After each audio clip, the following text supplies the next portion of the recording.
So, hello everyone. My name is Ankur Kuswaha and I am currently pursuing my BTech from Triple IT CCP. My branch is in EC. So, हम लोग जो chapter कर रहे थे उसका नाम है एस ब्लॉक एलिमेंट्स और हमने क्वेश्चन नंबर 26 तक कर लिया था। ठीक है, तो आज उसके आगे प्रोसीड करते हैं। आई होप कि यहाँ तक आप सबको क्लियर होगा। सो बेसिकली अपन मल्टीपल चॉइस क्वेश्चंस कर रहे थे जिसके एक से ज्यादा ऑप्शंस हो सकते हैं। ठीक है, तो चलते हैं क्वेश्चन नंबर 27 पे। क्वेश्चन नंबर 27 क्या बोल रहा है? Choose the correct statement from the following. Option A है beryllium is not readily attacked by acids because of the presence of an oxide film on the surface of the metal. सो ये तो सही है। ठीक है, तो देखते हैं कैसे। तो अपने को बोल रहा है बेरिलियम जो है आ, एक ऑक्साइड फिल्म बना लेता है अपने सरफेस पे और उसकी वजह से एसिड्स जो है उसको अटैक नहीं कर पाते हैं। तो ठीक है, बेरिलियम जो अपना है वो एल्यूमिनियम से रिसेंबल करता है प्रॉपर्टीज, और ये दोनों हाईली रिएक्टिव होने के कारण क्या करते हैं, जैसे ही ऑक्सीजन के कांटेक्ट में आते हैं ये ऑक्साइड की एक लेयर बना लेते हैं। ठीक है, Al2O3। तो उस वजह से क्या होता है, अपना एसिड जो है अटैक नहीं कर पाता है। ठीक है, ऑक्साइड की लेयर की वजह से। तो अपना ऑप्शन वन तो सही है। ऑप्शन वन सही है। ऑप्शन टू देखते हैं। ऑप्शन टू क्या है? Beryllium sulphate is readily soluble in water as the greater hydration and enthalpy of Be2 plus overcomes the latest enthalpy factor। तो अपना ये भी सही है। ये कैसे होगा? मैंने बताया था ना, Be2 प्लस जो है वो बहुत ही छोटा कैटायन होता है जिसकी वजह से इसकी पोलराइजिंग पावर जो है बहुत हाई होती है। और पोलराइजिंग पावर हाई होती है उसकी वजह से इसका हाइड्रेशन एंथैल्पी भी क्या होता है? हाइड्रेशन एंथैल्पी भी बहुत ज्यादा होता है। ठीक है, और अपने को पता है ना कि जब हाइड्रेशन एंथैल्पी लैटिस एंथैल्पी से ज्यादा होता है तो अपना जो एलिमेंट है वो सॉल्यूबल हो जाता है। ठीक है, सो बेसिकली यही कॉन्सेप्ट है और ये सॉल्यूबल है इन वाटर क्योंकि इसका हाइड्रेशन एंथैल्पी जो है वो लैटिस एंथैल्पी से ज्यादा है। ठीक है, तो ऑप्शन टू भी सही होगा। ऑप्शन थ्री क्या है? Beryllium exhibits coordination number more than 4। ये गलत है क्योंकि बेरिलियम का कोऑर्डिनेशन नंबर कितना होता है? 4। और यहाँ पे बोल रहा है मोर देन 4, तो ये गलत होगा। Beryllium oxide is purely acidic in nature. ये भी गलत है। बेरिलियम ऑक्साइड क्या है? एम्फोटेरिक। ठीक है, आई होप कि ये तो आप लोगों को पता ही होगा कि बेरिलियम ऑक्साइड जो आपका एम्फोटेरिक होता है। ठीक है, सो इतना ही था। आई होप कि ये क्वेश्चन आप लोगों को समझ में आया होगा। अब चलते हैं अपने नेक्स्ट क्वेश्चन पे। तो क्वेश्चन 27 का क्या होगा? 1 and 2। ठीक है, सो चलते हैं क्वेश्चन नंबर 28 पे, देखते हैं क्या है। सो बेसिकली क्वेश्चन 28 क्या है? Which of the following are the correct reason for anomalous behaviour of lithium. ठीक है, तो एनोमोलियस बिहेवियर मतलब लिथियम जो है ना थोड़ा अजीब तरह से बिहेव करता है। एलआई या फिर आपका एल्यूमिनियम हो गया, ये सब जो है थोड़ा मतलब अलग बिहेव करते हैं और उसका रीजन पूछ रहा है कि ऐसा क्यों है। ठीक है, सो इसका ऑप्शंस क्या क्या है? पहला है exceptionally small size of its atom. इसका बहुत ही साइज जो है स्मॉल होता है उस वजह से। सेकेंड है इट्स हाई पोलराइजिंग पावर। तो अपना दोनों सही है। लिथियम का साइज भी स्मॉल होता है और उसकी पोलराइजिंग पावर बहुत ज्यादा होती है। आपको पता है ना, Li+ का पोलराइजिंग पावर सबसे ज्यादा होता है। उसके बाद आता है सोडियम प्लस, फिर आता है पोटेशियम प्लस, फिर आता है रुबिडियम प्लस, फिर आता है सीजियम प्लस। किस वजह से हो रही है? फजांस रूल बताया था ना, उसके वजह से। सो आपका ऑप्शन वन और ऑप्शन टू सही है। It is high degree of hydration exceptionally low ionisation enthalpy. So basically अपना ऑप्शन वन और ऑप्शन टू सही है। इन दोनों रीजंस की वजह से ही लिथियम जो है अलग बिहेव करता है। ठीक है, सो अपना क्या हो गया? 1 and 2। सो आई होप कि क्वेश्चन 28 समझ आया होगा आप सबको। अब चलते क्वेश्चन नंबर 29 पे। तो अपना अब अपना क्या है? शॉर्ट आंसर टाइप है तो अपन लिखेंगे अपने आंसर्स को। ठीक है, लिख के देखते हैं। सो क्या है? How do you account for the strong reducing power of lithium in aqua solution? So हमें बोल रहा है लिथियम जो है वो बहुत ही स्ट्रॉन्ग रिड्यूसिंग एजेंट होता है। ठीक है, ये तो आपको पता ही होगा। अब ये क्यों होता है इसका हमें रीजन देना है। तो बेसिकली अपना स्ट्रॉन्गेस्ट रिड्यूसिंग एजेंट का मतलब क्या है? आपका जो है high negative standard electrode potential होना चाहिए। ठीक है, जिसका इलेक्ट्रोड पोटेंशियल जितना हाई होता है उतना ज्यादा वो रिड्यूसिंग एजेंट होता है, उतना स्ट्रांग होता है। ठीक है, high negative standard electrode potential. ठीक है, और अपना इलेक्ट्रोड पोटेंशियल जो है वो बेसिकली तीन फैक्टर्स पे डिपेंड करता है। सो क्या क्या फैक्टर्स हैं? पहला है सब्लिमेशन इंथैल्पी। Sublimation enthalpy. ठीक है, दूसरा है आयनाइजेशन इंथैल्पी। Ionization enthalpy. और तीसरा है इंथैल्पी ऑफ हाइड्रेशन या फिर हाइड्रेशन इंथैल्पी। Hydration enthalpy. ठीक है, तो ये तीन फैक्टर्स पे अपना इलेक्ट्रोड पोटेंशियल की वैल्यू डिपेंड करता है। अब जो सब्लिमेशन इंथैल्पी है वो तो ऑलमोस्ट सारे अल्कली मेटल्स का इक्वल होता है। ठीक है, so almost similar for all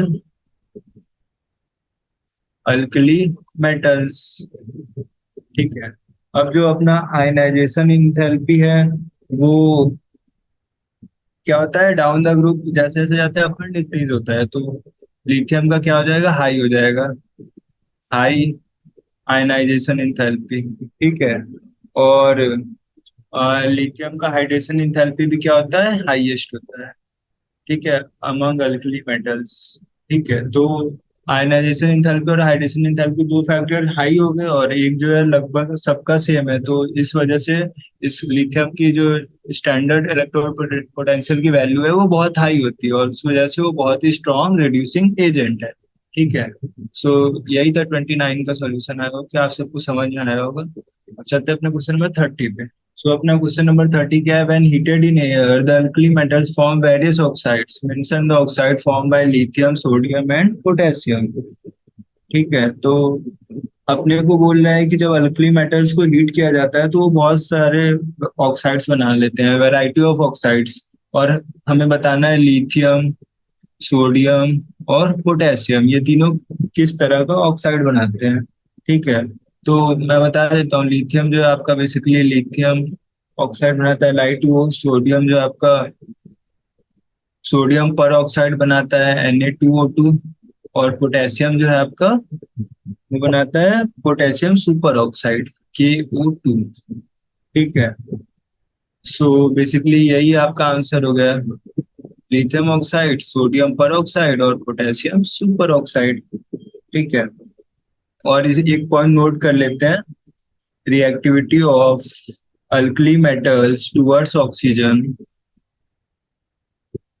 alkali metal towards oxygen increases down the group as atomic size increases.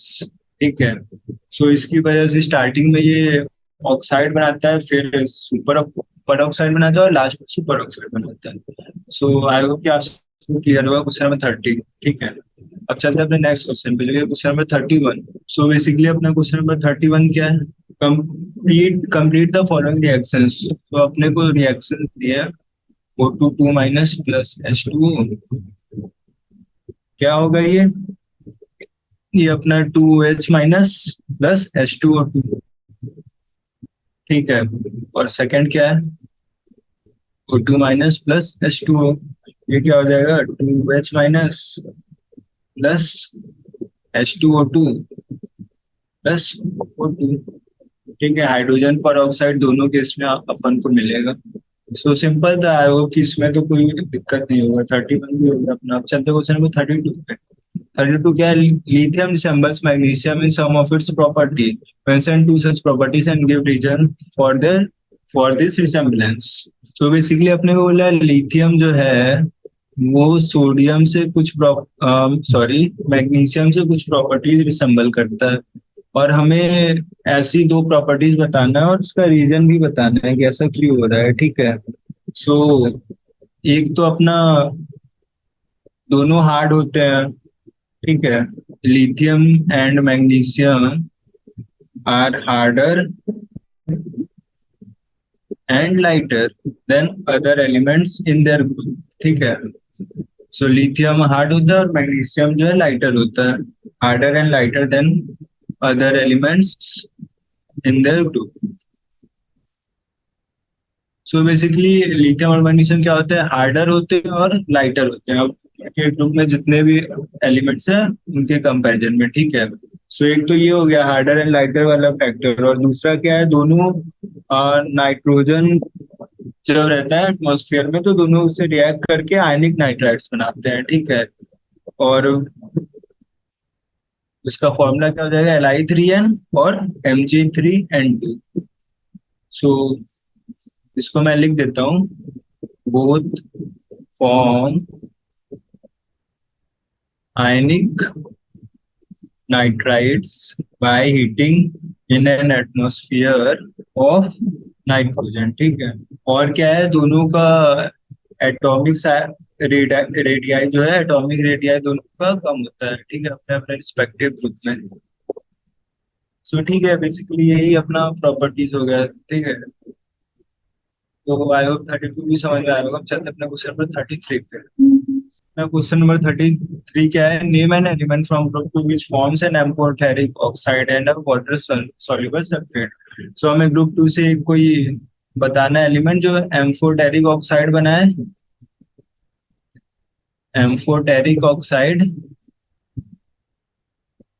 और साथ में वो वाटर सॉल्युबल सल्फेट भी हो। उसका सल्फेट जो है वो क्या होना चाहिए, वाटर में सॉल्युबल होना चाहिए। सो एक तो अपना ये प्रॉपर्टी हो गया, और अपना एक ये प्रॉपर्टी हो गया, दोनों को सेटिस्फाई करने वाला कोई है, आपको एलिमेंट बताना है ग्रुप का। तो क्या हो जाएगा अपना आंसर, बेरिलियम, ठीक है। कैसे, अपना जो BeOH है, बेरिलियम हाइड्रोक्साइड, ये अपना क्या होता है, एम्फोटेरिक होता है, ठीक है। एम्फोटेरिक मतलब एसिड से भी रिएक्ट करेगा और बेस से भी रिएक्ट करेगा, ठीक है। और इसका जो सल्फेट होता है, बेरिलियम सल्फेट, ये आपका हाईली सॉल्युबल इन वाटर होता है, हाईली सॉल्युबल इन वाटर, ठीक है। सो बेसिकली ये आपका क्यों सॉल्युबल होता है, क्योंकि Be2+ का जो है साइज जो है बहुत स्मॉल होता है, ठीक है। स्मॉल कैटायन, स्मॉल कैटायन है मतलब इसका हाइड्रेशन इंथैल्पी क्या होगा, बहुत ज्यादा होगा। और इसका लेटिस इंथैल्पी जो है, लेटिस इंथैल्पी जो है इसका, वो हाइड्रेशन इंथैल्पी से कम होगा, ठीक है, less than hydration enthalpy. So basically ये क्या एम्पैथाइज करता है कि अपना जो एलिमेंट एलिमेंट है वो सॉल्युबल है, ठीक है। तो Be2+ क्या हो गया, BSO4 क्या हो गया, सॉल्युबल हो गया, ठीक है। और एम्फोटेरिक तो था ही। सो बेसिकली अपना क्या हो जाएगा answer, beryllium. Okay, so I hope question number 33 भी आप सबको समझ में आया होगा। अब चलते हैं क्वेश्चन नंबर 34 पे। Question number 34, so basically question 34 क्या बोल रहा है, discuss the trend of the following. So अपना पहला है thermal stability of carbonates of group two elements. So अपन एक बार लिख लेते हैं, कार्बोनेट्स BCO3 हो गया, MgCO3 हो गया, CaCO3 हो गया, SrCO3 हो गया, बेरिलियम मैग्नीशियम कैल्शियम स्ट्रोंटियम और रुबिडियम, ठीक है। तो इनकी स्टेबिलिटी बताना है अपने को। सो स्टेबिलिटी किस किस फैक्टर पे डिपेंड करता है, सो बेसिकली अपना जो स्टेबिलिटी वाला है वो फजांस रूल से अपन डिसाइड कर सकते हैं, ठीक है। लाइक BCO3 है, सो E2+ है इसमें अपना कैटायन, इसमें है Mg2+, इसमें अपना Ca2+, और इसमें है Sr2+। सो अपना Be2+, Mg2+, Ca2+, Sr2+, ठीक है। ये अपना क्या हो गया, ये अपना हो गया पोलराइजिंग पावर। जितना छोटा कैटायन है, पढ़ा था ना हमने, स्मॉलर द कैटायन तो ग्रेटर द पोलराइजिंग पावर, जितना छोटा कैटायन होगा उतना ज्यादा उसका पोलराइजिंग पावर होगा। तो सबसे ज्यादा पोलराइजिंग पावर उसका है Be2+ का। सो बेसिकली इससे अपन क्या डिसाइड करेंगे कि Be2+ सबसे ज्यादा स्ट्रॉन्ग है, तो वो सबसे ज्यादा डिस्टॉर्ट कर देगा अपने इस BeCO3 को। ठीक है, तो BeCO3 सबसे ज्यादा डिस्टॉर्ट हो जाएगा, तो ये क्या हो जाएगा, इनस्टेबल हो जाएगा। ठीक है, अनस्टेबल, ये थोड़ा कम स्टेबल होगा, लेस अनस्टेबल। और अपना जो नीचे आते आते बेरियम कार्बोनेट है, वो सबसे ज्यादा क्या हो जाएगा, स्टेबल। ठीक है, तो अपना थर्मल स्टेबिलिटी का बेसिकली ऑर्डर क्या हो गया, BeCO3 less than MgCO3 less than CaCO3 less than SrCO3 और लेस देन BaCO3। ठीक है, तो अपना क्वेश्चन 34 का वन का क्या हो गया, ये हो गया। ठीक है, सो आई होप आप सबको समझ आएगा कि 34 का फर्स्ट पार्ट कैसे होगा। अब चलते हैं अपने 34 के पार्ट नंबर 2 पे, the solubility and the nature of oxides of group 2 elements. So हमने स्टेबिलिटी तो बता दिया, अब अपने को सॉल्युबिलिटी और नेचर ऑफ ऑक्साइड्स बताना है। ठीक है, देखते हैं। सो अपना 34 का सेकंड, सो पहले अपन ऑक्साइड का नेचर बता देते हैं। ठीक है, BeO, MgO, CaO, SrO और BaO। सो अपना ये तो क्या हो गया, एम्फोटेरिक। MgO क्या है, वीकली बेसिक। बेसिक कैरेक्टर होता है पर कम होता है, और ये तीन अपने क्या हो गए, स्ट्रांगली बेसिक। ठीक है, सो अपना ऑक्साइड क्या हो गया, नेचर ऑफ क्या हो गया ऑक्साइड का, BeO जो है अपना एम्फोटेरिक, MgO अपना वीकली बेसिक, और बाकी के तीन अपना स्ट्रांगली बेसिक है। ठीक है, तो ये हो गया ऑक्साइड्स का। अब देखते हैं अपन हाइड्रोक्साइड का क्या है। हाइड्रोक्साइड ही पूछा है ना, सॉरी सॉल्युबिलिटी का पूछा है। सॉल्युबिलिटी का फिर से वही फैक्टर है, सॉल्युबिलिटी। उसके लिए क्या होना चाहिए, hydration enthalpy greater than lattice enthalpy. So hydration enthalpy सबसे ज्यादा किसका होगा, बेरिलियम का। ठीक है, Be2+ का। और सबसे कम किसका होगा, बेरियम का। ठीक है, बेरियम का जो भी अ, आपका कंपाउंड है, और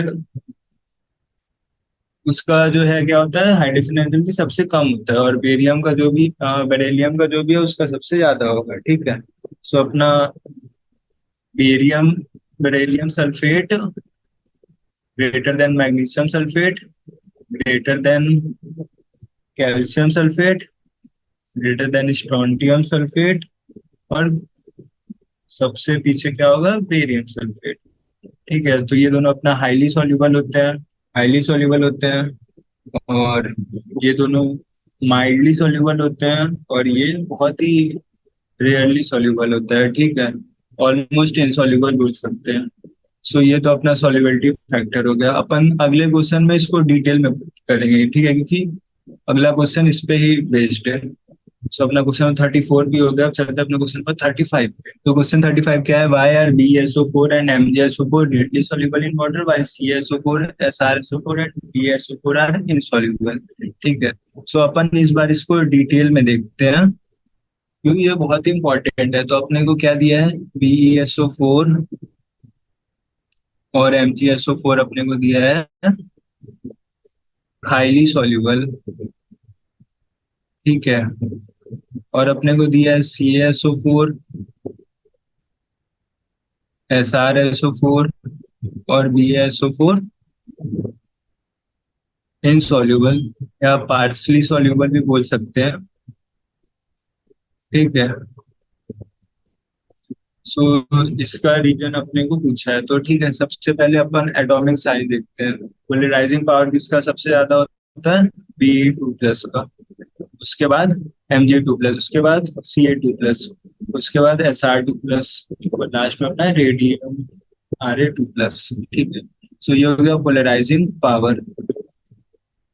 सो अपना जैसे जैसे पोलराइजिंग पावर इंक्रीज होगा, ठीक है, अपना जो भी कंपाउंड है BeSO4 जो है अपना वो ज्यादा डिस्टॉर्ट होगा। ठीक है, और एक क्या फैक्टर है, जितना छोटा कैटायन है, B2+ जितना छोटा है, सो बेसिकली क्या होगा, उतने ज्यादा वाटर मॉलिक्यूल्स इसको चारों तरफ से सराउंड कर लेंगे। ठीक है, तो इस वजह से इसका हाइड्रेशन इंथैल्पी जो है वो बहुत ज्यादा राइज कर जाएगा। ठीक है, सो हाइड्रेशन इंथैल्पी का ऑर्डर क्या हो गया, BeSO4 then MgSO4 then CSO4 then SrSO4 then BeSO4। तो हाइड्रेशन इंथैल्पी बहुत ज्यादा होता है इसका, और ये लैटिस इंथैल्पी के कंपैरिजन में बहुत ज्यादा होता है। तो hydration enthalpy greater than lattice enthalpy हो जाता है, जिसकी वजह से अपना जो कंपाउंड है वो पूरी तरह से सॉल्युबल हो जाता है। ठीक है, सो सॉल्युबिलिटी का बेसिकली यही फैक्टर है, high hydration enthalpy as compare to lattice enthalpy. So BeSO4 और MgSO4 अपना हाईली सॉल्युबल होते हैं, और CSO4 SrSO4 और BeSO4 अपना ऑलमोस्ट इनसॉल्युबल या फिर पार्शली सॉल्युबल होते हैं। ठीक है, तो क्वेश्चन नंबर 35 आई होप कि समझ आया होगा आपसे। अब अपन देखते हैं क्वेश्चन नंबर 36 को। तो बेसिकली क्वेश्चन नंबर 36 क्या है, all compounds of alkali metals are easily soluble in water but lithium compounds are more soluble in organic solvents, explain. So अपने को दिया है अल्कली मेटल्स के जितने भी कंपाउंड्स होते हैं वो इजीली सॉल्युबल होते हैं, ठीक है, वाटर में। पर आपका जो लिथियम का कंपाउंड है वो ऑर्गेनिक सॉल्वेंट्स में ज्यादा सॉल्युबल होता है, ऐसा क्यों? सो बेसिकली आपको पता ही है, लिथियम का साइज जो स्मॉल होता है और उसका इलेक्ट्रोनेगेटिविटी इलेक्ट्रोनेगेटिविटी बहुत हाई होती है, और आयनाइजेशन इंथैल्पी भी बहुत ज्यादा होता है। सो एक तरह से उसके में कोवैलेंट नेचर थोड़ा ज्यादा है, ठीक है, as compare to other compounds of alkali metals. ठीक है, अदर दूसरे जो एलिमेंट्स होते हैं अल्कली मेटल्स के, उनके जो कंपाउंड होते हैं उसके कंपैरिजन में लिथियम के कंपाउंड का कोवैलेंट कैरेक्टर ज्यादा होता है। ठीक है, सो उसकी वजह से वो ऑर्गेनिक सॉल्वेंट से ज्यादा डिजोल्व होता है। ठीक है, सो इसको अपन लिख सकते हैं as we know lithium is the smallest element in alkali group alkali metals. It has high electronegativity and high ionisation enthalpy. ये सब क्या इम्प्लाइज करता है कि कोवैलेंट कैरेक्टर जो है इंक्रीज कर जाता है लिथियम के कंपाउंड्स में, जिसकी वजह से क्या होता है, ये इजिली सॉल्युबल होता है अपना ऑर्गेनिक सॉल्वेंट्स में। ठीक है, organic solvents, easily soluble in organic solvents. ठीक है, और बाकी के अपने जो कंपाउंड्स होते हैं अदर एलिमेंट्स के, उनके में थोड़ा आयनिक नेचर ज्यादा होता है, तो वो वाटर में इजिली सॉल्युबल होते हैं। ठीक है, सो अपन लिख सकते हैं लिथियम कंपाउंड्स जो है वो ऑर्गेनिक सॉल्वेंट्स, और जो अपने अदर है अदर कंपाउंड्स वो अपना क्या होता है, वाटर में सॉल्युबल होता है।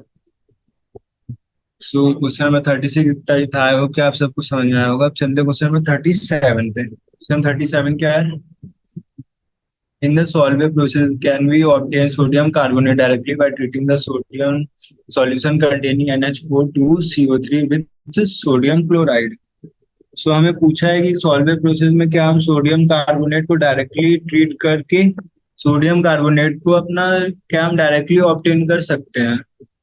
ठीक है, सो अपने को पूछ रहा है कि NH4 CO3 को अपन डायरेक्टली ट्रीट कर दे ट्वाइस ऑफ NaCl से, सो क्या अपने को सोडियम कार्बोनेट डायरेक्टली मिल जाएगा। ठीक है, सो अपना बेसिकली पूछ रहा है कि ये रिएक्शन कितना ज्यादा फिजिबल है। ठीक है, सो बेसिकली इसका आंसर होगा no.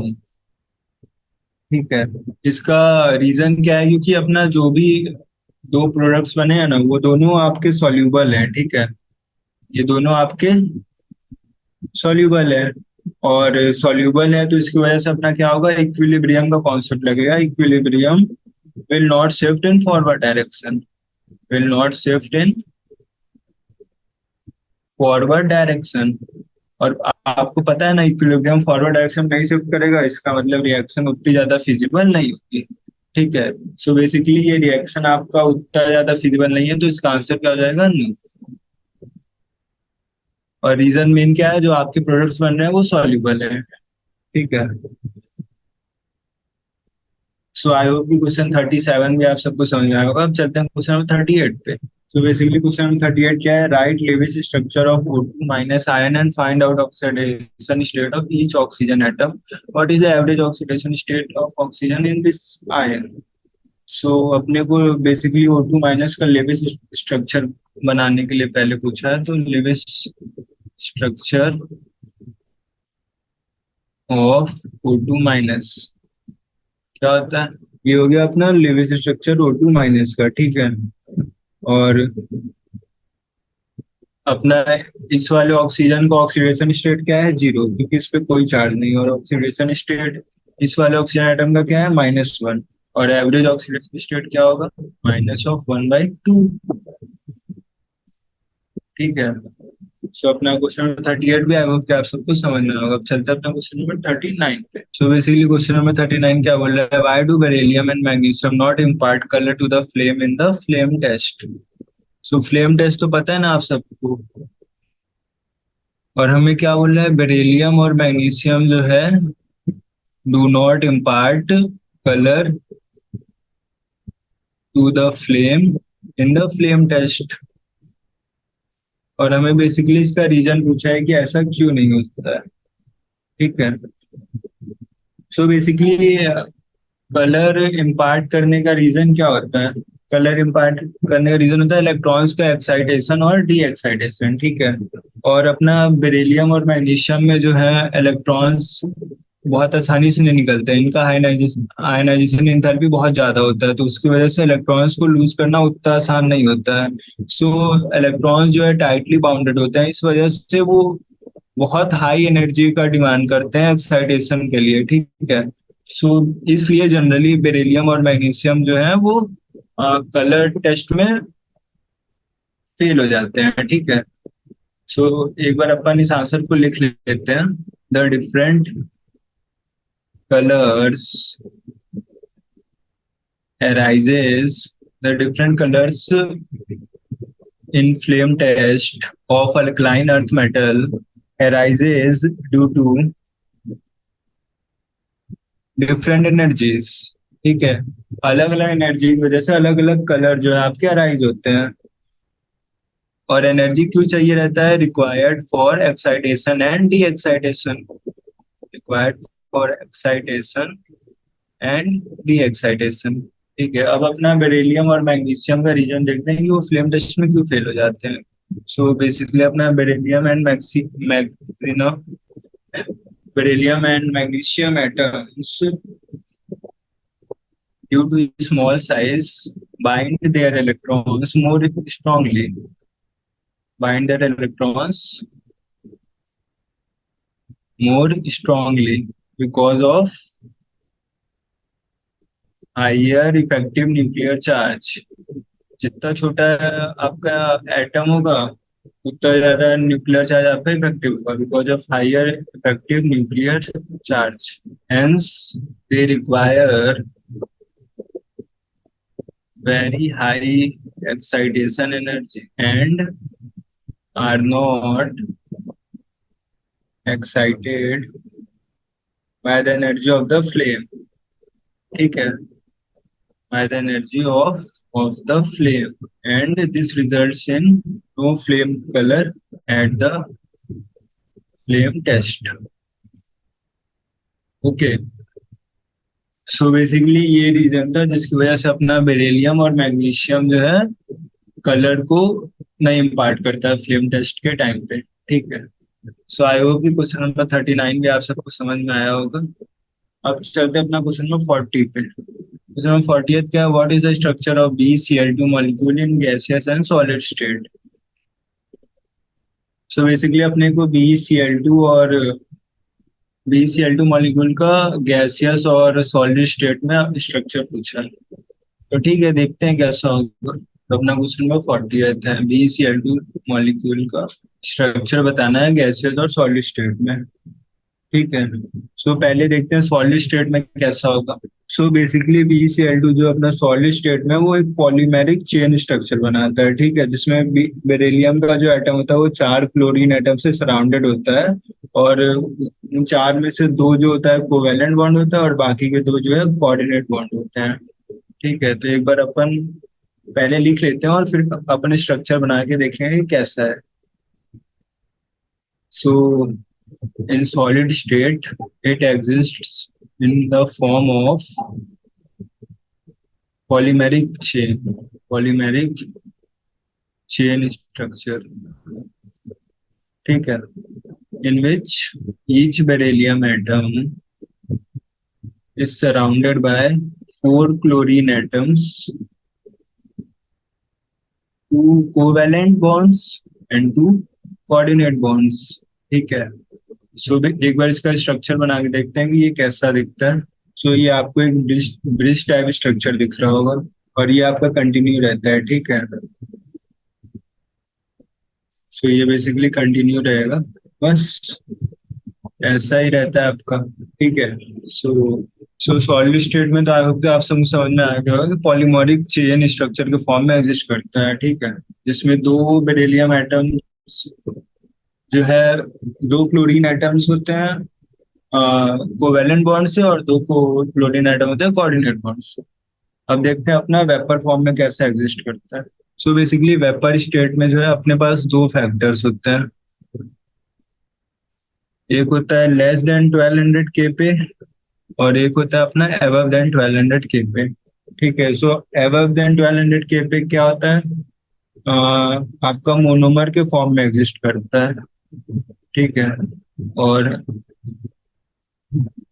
Bill below then 1200 kPa क्या होता है? डायमर के फॉर्म में एग्जिस्ट करता है, ठीक है।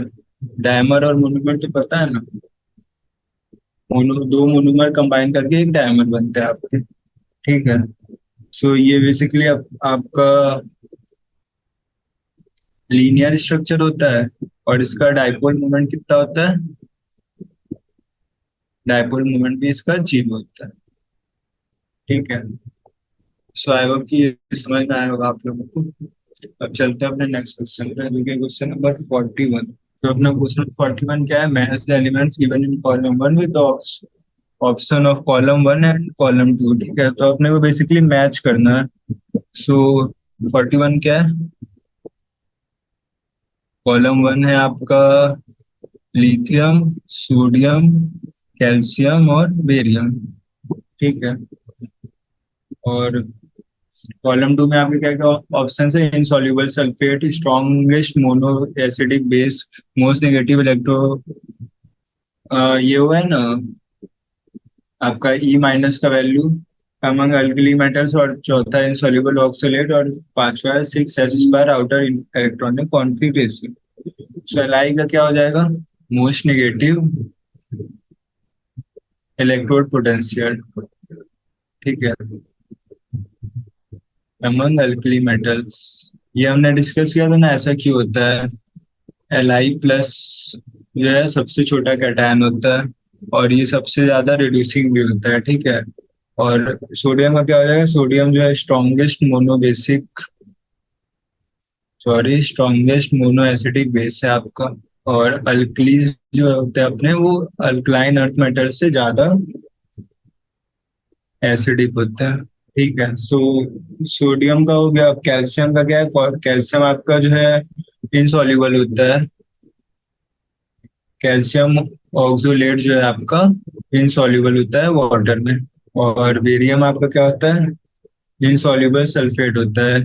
सल्फेट वाला हमने डिस्कस किया था ना कि बेरियम सल्फेट का जो हाइड्रेशन इंथैल्पी होता है वो सबसे कम होता है उसके रिस्पेक्टिव ग्रुप में, तो उसकी वजह से वो सॉल्युबल नहीं होता है, ठीक है, वाटर में। इसका जो हाइड्रेशन इंथैल्पी है वो लैटिस इंथैल्पी से कम होता है, सो इसलिए ये इनसॉल्युबल होता है, ठीक है। सो क्वेश्चन नंबर 41 का आपका हो गया। और 6s² कॉन्फ़िगरेशन भी किसका होता है? बेरियम सल्फेट का ही होता है, ठीक है। एक बार अपन बेरियम का इलेक्ट्रॉनिक कॉन्फ़िगरेशन लिख लेते हैं ताकि कुछ डाउट ना हो। बेरियम का एटॉमिक नंबर कितना था? 56। इसका इलेक्ट्रॉनिक कॉन्फ़िगरेशन क्या हो जाएगा, 1s² 2s² 2p6 3s² 3p6 3d10 4s² 4p6 4d10 5s² 5p6 और 6s2। ठीक है। So outer most electronic configuration क्या है, 6s2। सो ये हो गया अपना क्वेश्चन नंबर 41। एक बार सारे ऑप्शंस को लिख लेते हैं। 1 का हो गया सी, 2 का हो गया ऑप्शन बी, 3 का हो गया ऑप्शन डी और 4 का हो गया ऑप्शन ए और ऑप्शन ई। ठीक है। सो क्वेश्चन नंबर 41 आया होगा कि आप सब कुछ समझ में आया होगा। अब चलते हैं अपने क्वेश्चन नंबर 42 पे। सो क्वेश्चन नंबर 42 में फिर से मैच करना है अपने को। और ऑप्शंस क्या क्या है, CaCO3, CaOH twice, CaO, CSO4। सो हमें बेसिकली इन चारों का यूज बताना है। ठीक है। तो CaCO3 क्या होता है, manufacturing of high quality papers. ये पूरा फैक्ट बेस्ड क्वेश्चन है, सो इसमें आई होप कि किसी को कोई डाउट नहीं होगा। Manufacturing of high quality papers. ठीक है। और CaOH ट्वाइस आपका क्या होता है, ये आपका व्हाइट वॉशिंग में यूज होता है। CaO क्या है, CaO आपका है सोडियम कार्बोनेट बनाने में काम आता है। ठीक है। सो मैन्युफैक्चर ऑफ सोडियम कार्बोनेट। और आपका CaSO4 क्या होता है, CaSO4 आपका डेंटिस्ट्री या फिर ऑर्नामेंटल वर्क में यूज होता है। ठीक है। तो CaSO4 आपका क्या होगा, डेंटिस्ट्री और ऑर्नामेंटल वर्क्स। सो ठीक है, आई होप कि ये सब आपको क्लियर होगा। एक बार ऑप्शंस लिख लेते हैं सही सही। 1 का हो जाएगा सी, 2 का हो जाएगा डी, 3 का हो जाएगा बी और 4 का हो जाएगा ए। ठीक है। सो क्वेश्चन नंबर 42 आई होप कि सब कुछ समझ में आया होगा। अब चलते हैं अपने क्वेश्चन नंबर 43 पे। क्वेश्चन नंबर 43 क्या है, ये अपना एक और मैच द एलिमेंट्स है। सो इसमें बेसिकली क्या क्या दिया option, CS, Na, sodium, potassium, calcium, strontium और बेरियम। सो आपने को पूछा है ये कौन सा कलर इम्पार्ट करेंगे फ्लेम टेस्ट में। सो ये तो हमने पूरी लिस्ट बना रखी है। सो आई होप कि इसमें तो डाउट नहीं होना चाहिए। ठीक है। CS का क्या होता है आपका, ब्लू। सोडियम का क्या होता है आपका, येलो। पोटेशियम का क्या होता है, वॉयलेट। कैल्शियम का क्या होता है, ब्रीक रेड। अब तक तो ये याद हो जाना चाहिए। स्ट्रॉन्टियम का क्या होता है, क्रिम्सन रेड। और बेरी और बेरियम का क्या होता है, एप्पल ग्रीन। ठीक है। बहुत इंपॉर्टेंट है ये। आई होप कि आप सबको याद होगा। और फ्लेम टेस्ट में कलर कैसे आता है पता है ना, इलेक्ट्रॉन्स के एक्साइटेशन और डी एक्साइटेशन की वजह से जो आता है फ्लेम टेस्ट में, डिफरेंट डिफरेंट कलर्स आते हैं। ठीक है। सो 43 में एक बार ऑप्शंस लिख लेते हैं। 1 का हो गया F, 2 का हो गया D, 3 का हो गया B, 4 का हो गया C, 5 का हो गया E और 6 का क्या हो गया, ऑप्शन ए। ठीक है। सो इतना ही था 43 में। तो क्वेश्चन नंबर 43 तक हमने सॉल्व कर लिया। अब अपना जो नेक्स्ट क्वेश्चन है वो सब है असर्टन एंड रीजन टाइप के क्वेश्चन है। ठीक है। सो देखते हैं क्या है।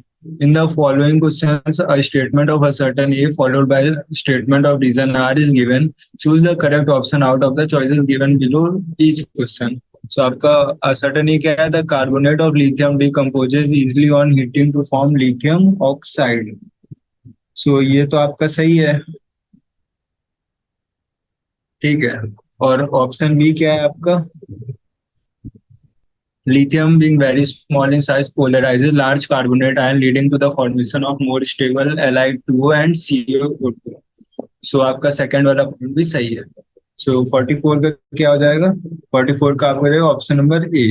ठीक है।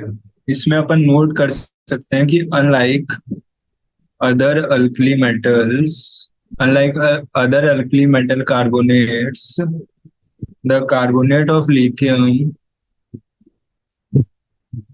the carbonate of lithium decomposes on heating, decomposes on heating to form its oxides. ठीक है, और इसका जो ऑक्साइड है वो पोलराइजेशन की वजह से स्टेबलाइज होता है. Its oxide is stabilised by polarisation. ठीक है, सो अपना क्वेश्चन नंबर 43 का क्या हो गया? Option number A. So I hope कि ये भी समझ में आएगा आपका. आपका both A and R are correct and R is the correct explanation of A. ठीक है, सो हमने क्वेश्चन नंबर 44 तक सॉल्व कर लिया है. और तो ठीक है, आज के सेशन को यहीं पे रैप अप करते हैं. अब क्वेश्चन नंबर 45 से नेक्स्ट सेशन में अपन सॉल्व करेंगे. ठीक है, ओके, थैंक यू.